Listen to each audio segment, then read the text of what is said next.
గ్రామ పంచాయతీ పెండింగ్ బిల్లులు చెల్లించిన తర్వాతే స్థానిక సంస్థల ఎన్నికలు నిర్వహించాలని తెలంగాణ సర్పంచ్ల సంఘం డిమాండ్ చేసింది. సంఘ అధ్యక్షుడు సుర్వి యాదయ్య గౌడ్ ఆధ్వర్యంలో హైదరాబాద్లోని నాంపల్లిలో ఎన్నికల సంఘం చీఫ్ ను కలిసి వినతి పత్రం అందజేశారు.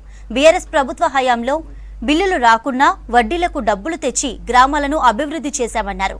నిర్లక్ష్యం వహించినందువల్లే బీఆర్ఎస్ ప్రభుత్వాన్ని గద్దెదించామన్నారు. అధికారంలోకి వచ్చి 5 నెలలు దాటినా కాంగ్రెస్ ప్రభుత్వం గ్రామ పంచాయతీలకు చిల్లి గవ్వ కూడా చెల్లించలేదని విమర్శించారు. ప్రభుత్వం స్పందించి పెండింగ్ బిల్లులు క్లియర్ చేయాలని విజ్ఞప్తి చేశారు.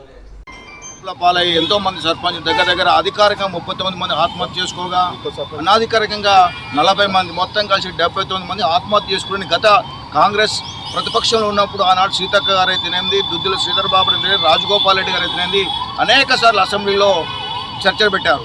మరి ఈనాడు మీ సమస్యలు రాగానే మేము వెంటనే పరిష్కరిస్తామని 4 నెలలు అవుతుంది. రాగానే మేము వెంటనే మరి ప్రభుత్వానికి ఒకసారి గౌరవ ముఖ్యమంత్రి గారిని కలవడం జరిగింది.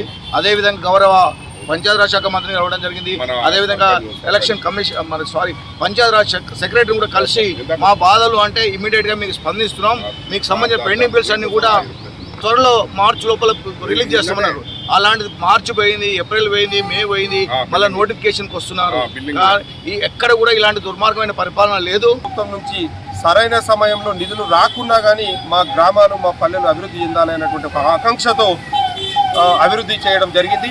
మరి గత ప్రభుత్వం కూడా సరైన సమయంలో నిధులు విడుదల చేయక సర్పంచులను నానా ఇబ్బందులు పెట్టినటువంటి సందర్భంలో మరి మార్పు రావాలి అనేటువంటి ఒక ఉద్దేశంతో కొత్తగా ఏర్పాటైనటువంటి ప్రభుత్వం కూడా మరి దాదాపు 6 నెలలు కావస్తున్నది. 6 నెలలైనా కూడా ఇంకా కూడా మా బిల్లులు చెల్లించకపోవడము చాలా దురదృష్టకరము.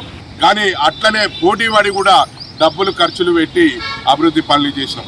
ఆ చేసిన పనుల బిల్లు దాదాపు ఇప్పటికి 4 ఏండ్లు సర్పంచ్ల కాల పరిమితి అయిపోయి 4 నెలలు అవుతుంది.